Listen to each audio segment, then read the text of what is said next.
ይህ ከጀርባ የምትመለከቱት የሪያሊቲ ሪል ስቴት 9ኛ ፕሮጀክት የሆነው ዲፕሎማት አፓርትመንት ተብሎ የሚታወቀው 100% በዚህ ደረጃ ጥንቅቅ ተደርጎ የተሰራ አፓርታማ ነው። ውስጡን አብረን በጋራ የምናየው ነው።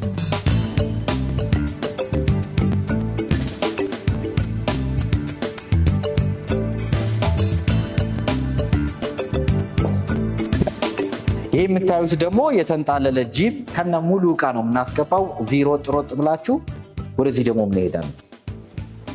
ይህ ደግሞ አረፍ የምትሉበት ስቲም እና ሳውና ባዝ ለወንድና ለሴት ሴፓሬትሊ ያዘጋጀነው ነው። ለነዋሪው በነፃ የተዘጋጀ ነው ማለት ነው።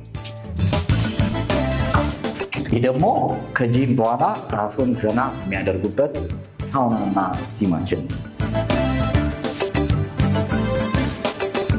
ይህ ለተለያየ ፕሮግራም የሚያገለግል ኪችናችን ይሆናል ማለት ነው። ኦር ደግሞ ብፌ ማንሻ ይሆነናል ማለት ነው። በጣም ሰፊ የሆነ እንደ ክለብ ሃውስ ወይም ለጋራ መገልገያ የሚሆን አዳራሽ ይሆናል። ኤኒ ፕሮግራም ካለ የዚህ ግቢ ነዋሪ እዚህ አዳራሽ ያከብራል ማለት ነው። ይሄ አዳራሽ ያልተስማማው ደግሞ አውትሳይድ ኦፕን ኤር ይኖረናል፣ ውጭ ላይ ማክበር ይችላል ማለት ነው። ይህ እንግዲህ ደግሞ የምታገኙት 15ኛ ፎቅ ላይ ያለ ሩፍቶፕ ቴራሳችን ነው። ከአዳራሹ ባሻገር ኦፕን ኤር ላይ ፕሮግራሞችንም ለማዘጋጀት ለመናፈስም የሚያገለግለን ቦታ ነው።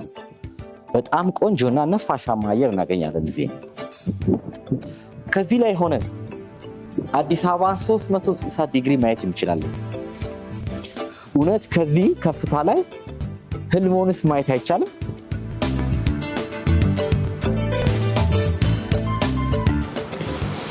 ይህ ሰፊ ኮሪደራችን ነው። በዚህ በኩል ደግሞ ኢመርጀንሲ ኤግዚት መውጫ ይኖረናል ማለት ነው። እያንዳንዱ ኮርነር ላይ ደግሞ ሲሲቲቪ የደህንነት ካሜራ አለ። ከስር ያሉ የኛ ሪሴፕሽኖች ይህንን ይቆጣጠራሉ ማለት ነው። በዚህ በኩል ደግሞ ኤሌክትሪካል ሩም አለን። እያንዳንዱ የቤት ኤሌክትሪክ ክፍል በዚህ የሚያልፍ ነው። ኤኒ ሜንቴናንስ ቢያስፈልግ ወደ ውስጥ መግባት አያስፈልግም፣ እዚሁ ሜንቴን ማድረግ ይቻላል። እንዲሁም ፋየር ኤክስቲንግሸር አለን፣ ስሞክ ዲቴክተርም አለን ማለት ነው።